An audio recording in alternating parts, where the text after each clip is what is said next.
올리는 이 예배가 우리에게 큰 기쁨과 감사가 되게 하여 주옵소서. 하나님, 감사의 마음을 담아 주 앞에 귀한 예물을 드립니다. 이 물질을 받아주시고 하나님의 나라에 가득 채워주시고 또 쓰여지는 곳곳에 하나님의 영광이 드러날 수 있도록 하나님 인도하여 주시옵소서. 하나님, 우리 모든 성도들의 삶을 축복하여 주시옵소서. 물질의 복과 건강의 복과 또 삶의 모든 환경들을 축복해 주셔서 정말 건강하고 행복한 삶을 살아가도록 하나님 인도해 주시옵소서. 어려운 일들, 힘든 일들, 아픈 일들이 있을지라도 잘 이겨나갈 수 있는 용기와 능력이, 힘이 있게 하여 주시옵소서. 그래서 날마다 주 안에서 승리하는 삶을 살아가는 주의 모든 백성들 되어질 수 있도록 하나님 인도해 주옵소서. 11조를 드리고 감사의 예물을 드리고 여러 가지 주 앞에 드린 물질마다 하나님이 축복하시며 하나님의 영광이 드러나게 하시고 더 많은 것으로 채워 주시옵소서. 감사를 드리며 예수 그리스도의 이름으로 기도드립니다. 아멘. 우리 성경 말씀 함께 보겠습니다. 성경 말씀은 고린도전서 5장입니다. 고린도전서 5장 1절에서 8절까지 말씀 보겠습니다.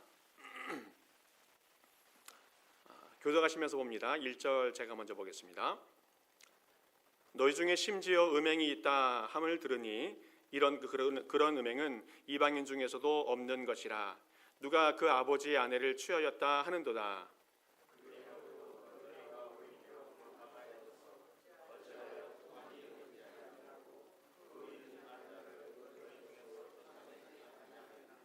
내가 실로 몸으로는 떠나 있으나 영으로는 함께 있어서 거기 있는 것 같이 이런 일 행한 자를 이미 판단하였노라.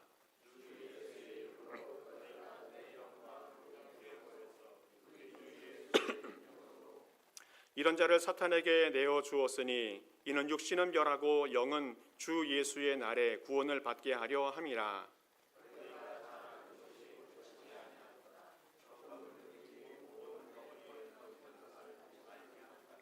너희는 누룩 없는 자인데 새 덩어리가 되기 위하여 묵은 누룩을 내버리라.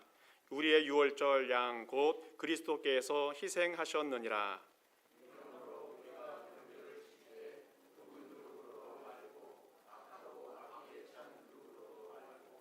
누룩이 없이 오직 순전함과 진실함의 떡으로 하자. 아멘.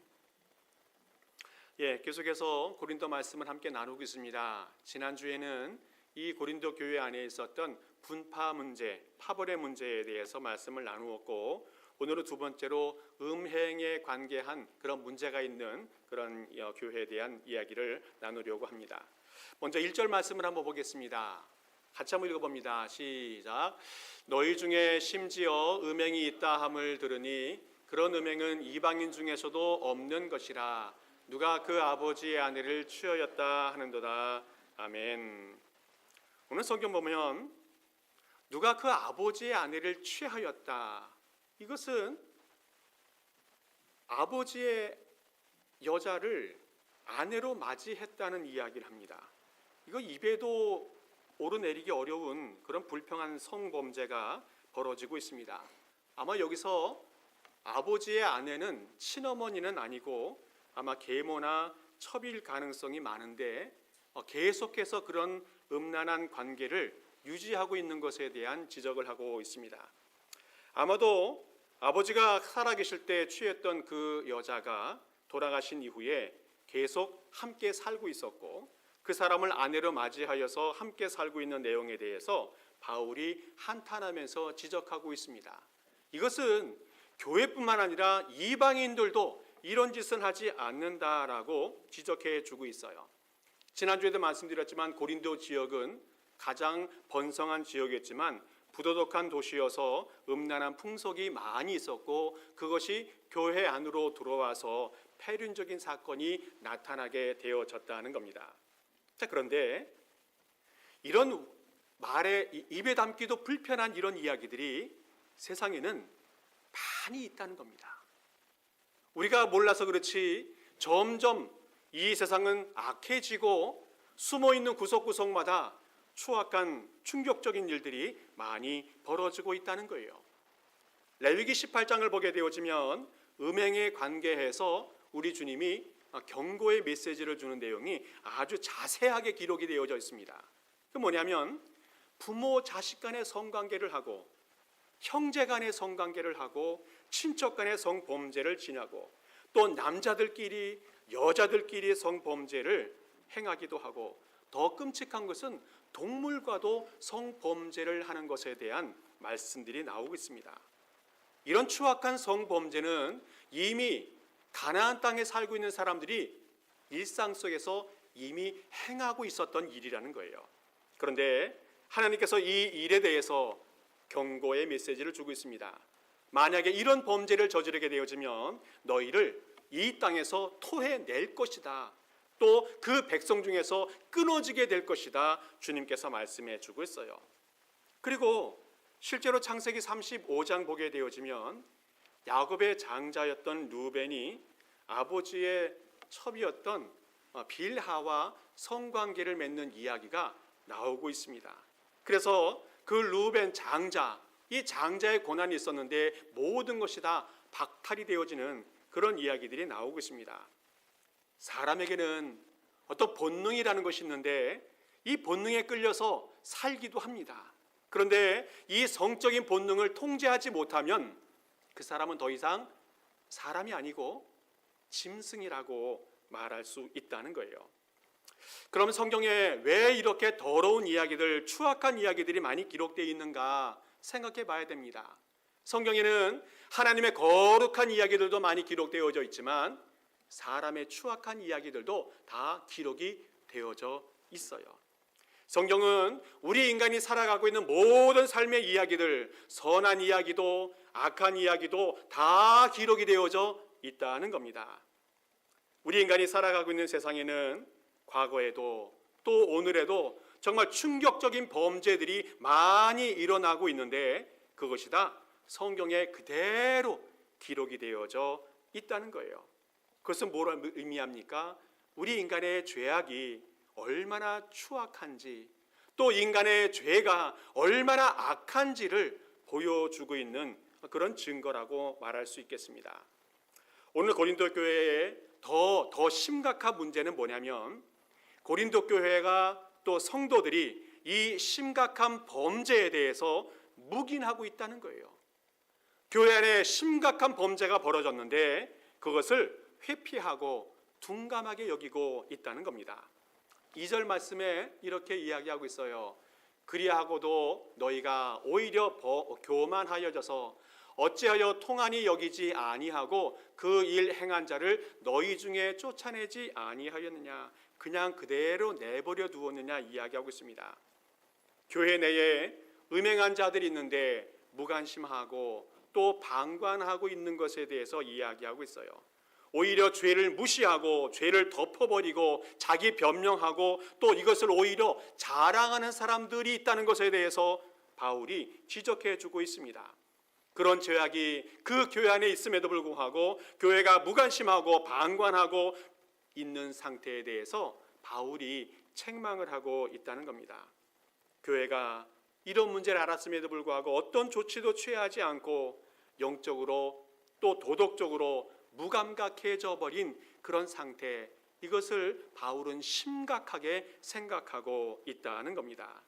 오늘 우리는 이런 성범죄나 또 여러 가지 범죄 현실 속에 놓여져 있는데 이런 현실 속에서 우리 교회가, 우리 성도들이 어떻게 살아가는 것이 마땅한 자세인지 한번 말씀을 통해서 나눠보길 원합니다. 먼저는 죄를 슬퍼해야 한다는 거예요. 죄를 슬퍼해야 된다. 2절 말씀을 다시 한번 읽어보겠습니다. 같이 읽습니다. 시작. 그리하고도 너희가 오히려 교만하여져서 어찌하여 통한이 여기지 아니하고 그 일 행한 자를 너희 중에서 쫓아내지 아니하였느냐.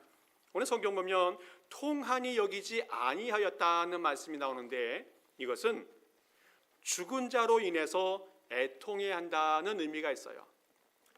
우리 가족 중에 또 우리 친구 중에 내가 사랑하는 사람들이 죽어졌을 때 그 죽음으로 인해서 슬픔을 당하는 그 마음이 통한이 여긴다는 마음입니다. 나의 가족이 친구가 이웃이 범죄했을 때 똑같은 마음으로 통한이 여기는 슬픈 마음을 가져야 한다. 주님께서 말씀하고 있습니다. 나와 가까운 사람이 죄를 범했을 때 그냥 방치하고 내버려 두는 것이 아니라 그 마음속에 통한이 여기는 슬픈 마음이 있어야 한다는 거예요. 우리 교회는 교회 공동체로서 하나님을 믿는 한 사람으로서 그런 똑같은 마음을 가지고 있어야 한다는 것을 말합니다. 일반적으로 많은 사람들은 주변에 있는 사람 중에서 범죄한 사람이 나타나면 두 가지 정도 태도를 보이는 것을 볼 수 있습니다. 먼저는 그 사람을 숨겨주고 합리화하는 것을 볼 수 있어요. 내가 좋아하는 사람이 죄를 지었으니까 당연히 도와줘야 된다 생각해서 그 사람의 죄를 덮어주고 또 숨겨주고 합리화하고 대신 변명해주고 이렇게 합니다. 바로 이것이 그 사람을 돕는 것이다라고 착각하게 되어지는 겁니다. 또 하나 반대의 태도는 뭐냐면 돌아다니면서 그 모든 사람의 죄를 다 이야기해버리고 소문내고 정죄하고 비난하는 그런 태도도 있다는 거예요. 이 두 가지 다 문제가 있다는 겁니다. 합리화하는 것도 문제가 되어지고 그 죄를 정죄하는 것도 문제가 있다는 겁니다. 어떻게 해야 돼요? 그 죄에 대해서 슬퍼해야 한다는 겁니다. 슬퍼해야 된다. 내 사랑하는 사람이, 내 사랑하는 가족이, 내 사랑하는 친구가 범죄한 것에 대해서 슬퍼해야 된다는 겁니다. 그 사람이 죽은 것 같은 그런 슬픔을 가지고 슬퍼해야 된다 말하고 있어요. 사랑하는 사람으로 사랑하는 마음을 가지고 슬퍼해야 되고 함께 슬퍼하는 마음이 있어야 한다는 거예요. 그 사람의 영혼이 마치 죽은 것 같은, 그 사람의 영혼이 하나님의 심판을 받아 어두움에 떨어진 것 같은 그런 슬픔을 가지고 슬퍼해야 된다 말씀해 주고 있습니다. 갈라디아서 6장에서도 이렇게 말씀하고 있어요. 형제들아, 사람이 만일 무슨 범죄한 일이 드러나거든 신령한 너희는 온유한 심령으로 그러한 자를 바로잡고 너희 자신을 살펴보아 너도 시험을 받을까 두려워하라. 신앙인들은 범죄한 사람들이 주변에 있을 때에 먼저는 그 범죄한 사람이 회개할 수 있도록, 다시 그 자리로 돌아올 수 있도록, 바르게 다시 살아갈 수 있도록 그 사람을 도와주어야 된다 말씀해 주고 있습니다. 슬퍼하며 기도해 주며 그를 격려하며 그가 바로 세워질 수 있도록 노력해 주어야 된다는 거예요. 그리고 또 하나는 나도 똑같은 죄를 범할 수 있다는 것에 대해서 경각심을 가져야 한다는 겁니다. 그 사람이 그 상황에, 그 문제에 빠져서 헤매이는 것처럼 나도 그런 위치에 있으면, 그런 자리에 있으면 똑같은 죄를 범할 수 있다는 것에 대해서 죄를 두려워할 수 있는 그런 마음을 가지고 그 사람을 위해서, 나를 위해서 기도해 주는 사람이 되어져야 한다는 겁니다. 고린도전서 12장에서도 비슷한 말씀을 해주고 있어요. 우리 같이 한번 읽어봅니다. 시작. 만일 한 지체가 고통을 받으면 모든 지체가 함께 고통을 받고 한 지체가 영광을 받으면 모든 지체가 함께 즐거워하느니라. 아멘. 우리 모든 성도님들은 예수 그리스도 안에서 다 한 지체다라고 말하고 있습니다. 그래서 함께 고통을 나눌 수 있어야 되고 또 함께 즐거워할 수 있는 그런 관계가 되어져야 한다는 겁니다. 손이 아프면 모든 몸이 아픈 것처럼 또 발이 아프면 온 몸이 아무 데도 가지 못하는 것처럼 우리 모두는 다 주님 안에서 한 지체라고 말씀해 주고 있어요. 그래서 한 사람이 범죄했을 때에 남의 일이라고 생각하지 말고 우리의 일, 나의 일이라고 생각해야 한다는 겁니다. 그래서 함께 아파해야 되고 함께 부끄러워할 수 있는 그런 마음을 가지고 있어야 된다는 것을 말씀해 주고 있어요. 오늘 우리의 삶 속에서 혹시 주변에 이상한 이야기들, 또 범죄 이야기들, 슬픈 이야기들이 들려지거든 내가 똑같은 범죄를 지었다는 마음을 가지고 같은 마음으로 아파하고 슬퍼할 수 있는 그런 마음 갖고 살아갈 수 있기를 축복합니다. 또 하나 주님께서 가르쳐 주시는 범죄를 대처하는 방법은 죄를 잘 판단해야 한다는 겁니다. 판단해야 된다. 그런데 판단할 때에 빨리 파악하고 정확하게 진단을 해야 한다고 말씀해 주고 있어요. 3절 말씀 함께 읽어봅니다. 같이 씁니다. 시작. 내가 실로 몸으로는 떠나 있으나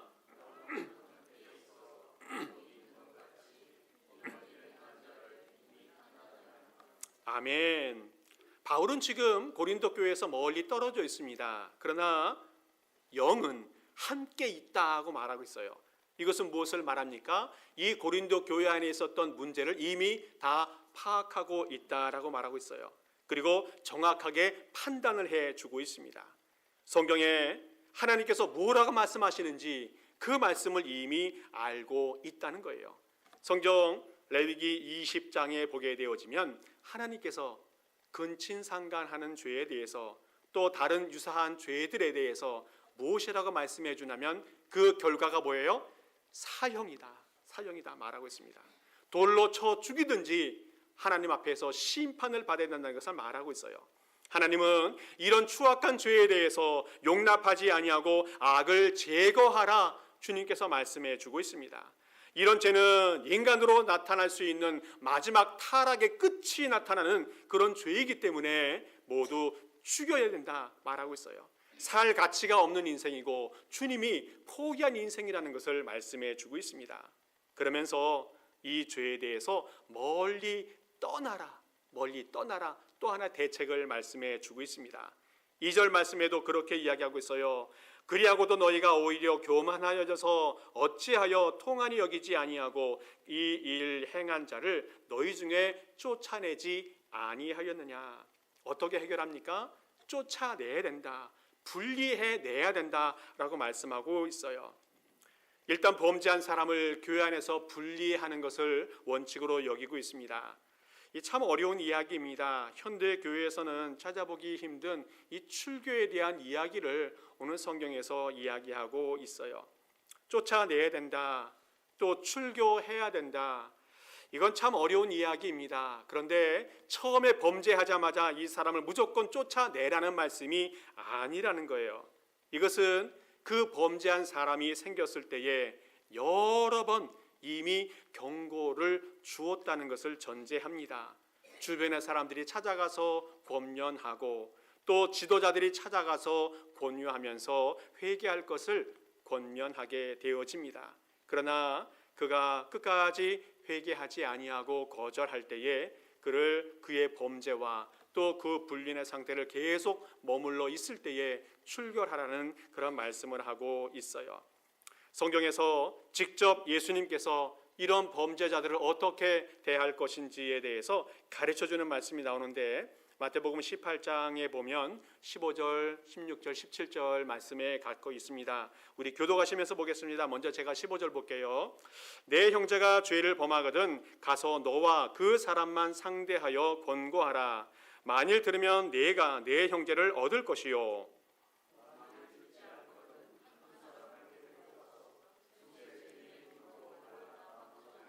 같이 읽겠습니다. 만일 그들의 말도 듣지 않거든 교회의 말하고 교회의 말도 듣지 않거든 이방인과 세리와 같이 여기라. 아멘.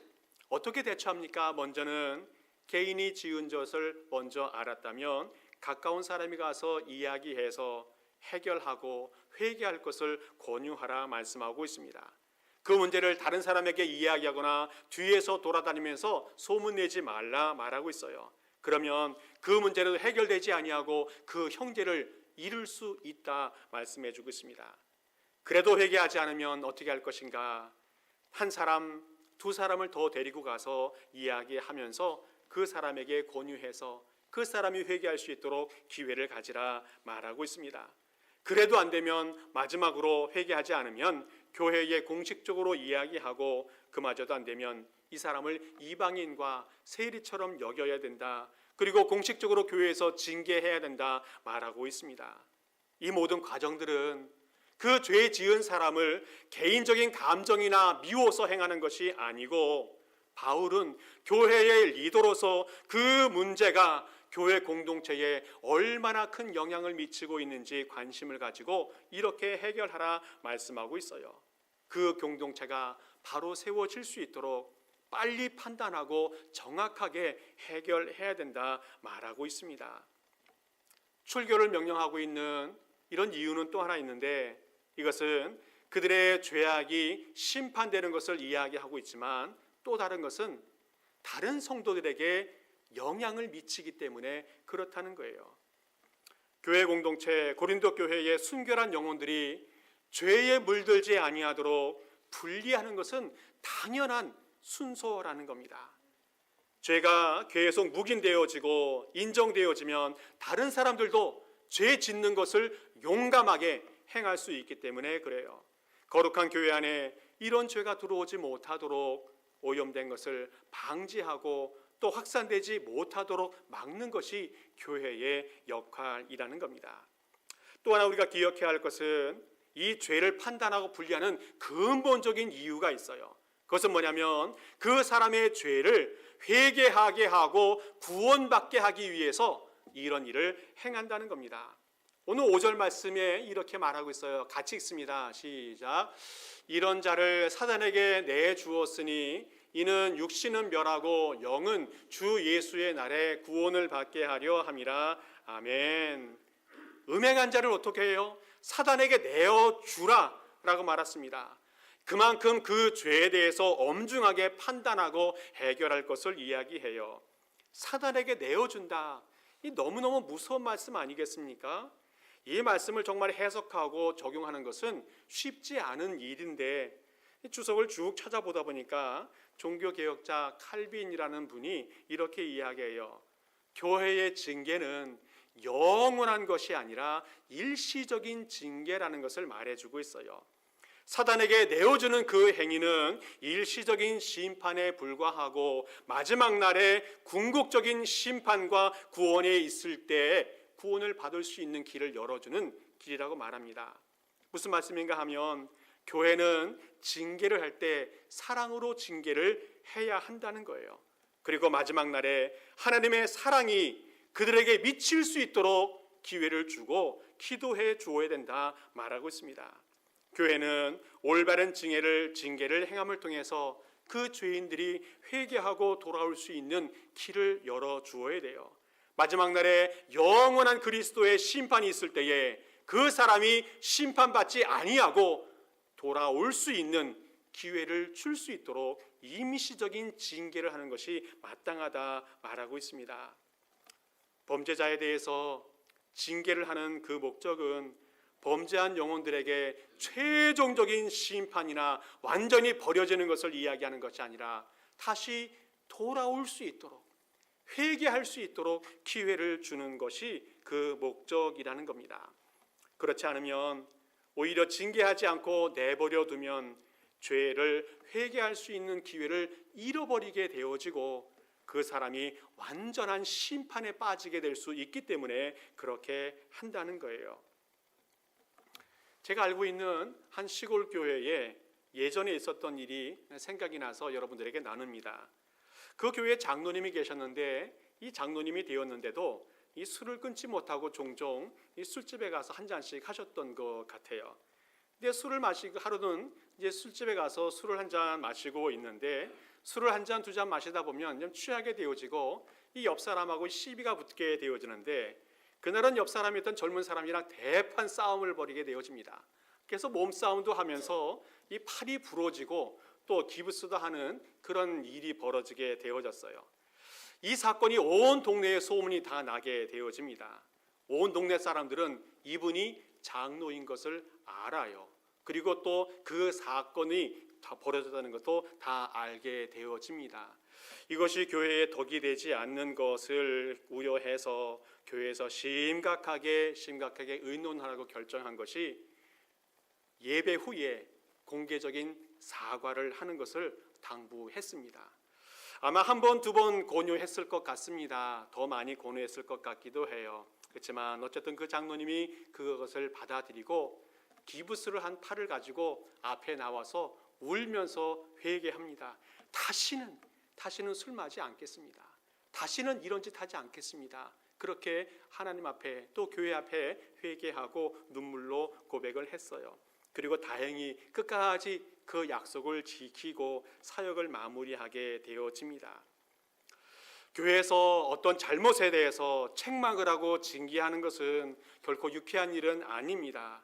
그러나 성경에서 분명히 하나님께서 말씀하시는 것은 책망할 것은 책망하고 징계할 것은 징계하라고 명령 내려주셨어요. 개인적인 감정으로 하는 것이 아니라 그 사람의 영혼을 위해서, 또 우리 교회가 바로 세워지고 건강하게 될 수 있도록 잘못을 지적할 것을 말씀해 주고 있습니다. 그리고 그 권유에 대해서, 그 징계에 대해서 순종할 것을 말씀해 주고 있어요. 그래야 사람이 살아날 수 있기 때문에 그렇습니다. 마지막으로 또 하나 주님께서 우리에게 당부해 주는 건 뭐냐면 순결하고 진실해야 된다, 주님께서 말씀해 주고 있습니다. 우리 7절 말씀을 함께 읽어보겠습니다. 같이 읽습니다. 시작. 너희는 누룩 없는 자인데 새 덩어리가 되기 위하여 우리의 유월절 양 곧 그리스도께서 희생되셨느니라. 아멘. 오늘 성경에 누룩이 나오는데 누룩은 좋은 건지 나쁜 건지 정확하진 않습니다. 어쩔 때는 예수 그리스도의 복음을 이야기하기도 하고 또 죄를 이야기하기도 합니다. 오늘 성경에서는 죄를 이야기하는 그런 상징으로 보여주겠는데, 누룩은 작은 덩어리가 있을지라도 그보다 더 크고 많은 반죽 덩어리를 발효시키는 능력이 있습니다. 교회 내에 죄가 있으면 처음에는 가까운 사람들을 감염시키지만 나중에는 교회 전체가 다 부패하게 되는 그런 결과를 초래하게 된다는 것을 이야기하고 있어요. 그래서 누룩을 제거하라 말씀해 주고 있습니다. 오늘 성경에서 바울은 우리에게 누룩 없는 자가 되어라라고 말씀하시는 것이 아니라 이미 누룩 없는 자가 되었다라고 선언해 주고 있습니다. 이것은 무엇을 말씀하고 있습니까? 더 이상 죄 짓는 사람이 되면 안 된다는 것을 말씀해 주고 있어요. 우리는 이미 예수 그리스도 안에서 구원함을 받은 사람이고 새로운 피조물이 된 사람이기 때문에 죄와 관계없는 멀리 떨어지는 그런 삶을 살아갈 것을 말씀해 주고 있습니다. 예수 그리스도께서 십자가에서 어린 양이 되어서 우리를 위해서 죽어주심을 통해 우리의 모든 죄를 다 사해 주시고 대속해 주셨습니다. 이제 우리는 주 안에서 새로운 피조물이 된 줄을 믿습니다. 그래서 주님께서 이 바울을 통해서 우리는 거룩한 또 진실한 사람이 되어야 된다 말씀해 주고 있습니다. 8절 말씀을 한번 읽어보겠습니다. 자, 같이 읽습니다. 시작. 이러므로 우리가 명절을 지키되 물은 누구로도 말고 악하고 악의에 찬 누룩으로도 말고 누룩이 없이 오직 순전함과 진실함의 떡으로 하자. 아멘. 오늘 성경에서 유월절이 나오는데 이 유월절은 이스라엘 백성들이 애굽의 바로에게 노예로 살다가 탈출해서 자유케 되어진 날을 이야기합니다. 오늘 성경에서 우리에게 영적인 유월절을 지키라 말씀하고 있습니다. 이제 우리는 죄의 노예로 살고 있었다면 이제는 다 벗어나야 된다 말하고 있어요. 이제는 예수 그리스도의 십자가 아래에서 자유인이 되었다 말하고 있습니다. 그리고 십자가로 인해서 자유인이 되고 하나님의 백성이 되었기 때문에 순결하고 진실한 삶을 살아가야 된다 주님께서 말씀해 주고 있습니다. 우리 모든 성도님들, 이제는 예수 그리스도의 십자가를 의지하여서 거룩하게 순결하게 살아가는 우리 모든 성도 될 수 있기를 간절히 축복합니다.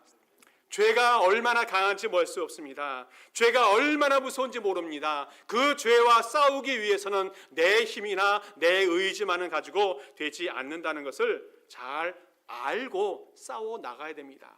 예수 그리스도의 십자가, 성령의 승리하시는 능력, 이것을 의지하여서 날마다 죄와 싸워갈 때에 그 사람이 승리하는 삶을 살아갈 수 있다는 겁니다. 성경에 위대한 인물들이 많이 있는데 그 중에 다윗을 빼놓을 수 없을 것 같습니다. 그런데 그 사람이 위대한 사람이긴 하지만 완벽한 사람은 아니었습니다. 큰 범죄도 저질렀습니다. 남의 하나도 빼앗아서 간음을 한 사람이고 또 그 사람의 남편을 전쟁에서 앞장세워 죽게 하는 살인죄도 저질렀던 사람입니다. 그러나 나단 선지자가 하나님의 말씀으로 징계할 때에, 하나님의 말씀으로 책망할 때에 그 말씀을 들었어요. 그리고 회개하였습니다. 그리고 하나님의 징계와 하나님의 모든 징계를 다 받아들이고 수용을 했습니다. 그래서 성경은 이 다윗을 위대한 인물이라고 이야기해 주고 있습니다.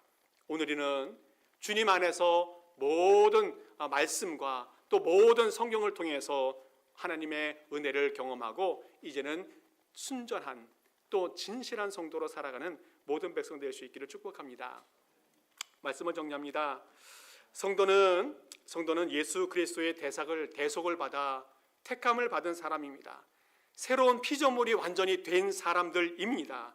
그럼에도 종종 세상의 유혹에 빠져서 음행이든 탐욕이든 우상숭배든 죄를 지을 수가 있습니다. 이때 우리는 이 추악한 죄에서 벗어날 수 있도록 열심히 신앙생활을 잘 해야 됩니다. 어쩔 때는 징계를 받을 수도 있고 어쩔 때는 고난을 받을 수도 있습니다. 그러나 날마다 예수 그리스도의 십자가를 붙들고 살아가야 됩니다. 승리케 하시는 성령님의 능력을 의지하여서 믿음으로 살아가야 됩니다. 그래서 정말 주 안에서 순결한 사람, 주 안에서 진실한 사람으로 다시 새롭게 세워져야 됩니다. 우리 사랑하는 성도 여러분, 정말 주 안에서 순결하고 주 안에서 진실한 삶 살아가는 우리 모든 성도 될 수 있기를 간절히 축복합니다. 함께 기도하겠습니다. 아버지 하나님 감사합니다. 더럽고 죄 많은 이 세상에서 우리를 불러서 하나님의 자녀 삼아주시니 감사를 드립니다. 아버지 하나님, 이제는 죄에 빠지지 않게 하시고 물들지 않게 하시고 세상과 화합하지 않게 도와주시옵소서. 오직 예수 그리스도의 십자가의 능력과 승리케 하시는 성령님의 능력을 의지하여서 순결하고 진실한 거룩한 백성의 삶을 살아가게 하여 주시옵소서. 감사드리며 예수 그리스도의 이름으로 기도하옵나이다. 아멘. 우리 모두 일어서셔서 함께 찬양하시고 축도 예배를 마칩니다.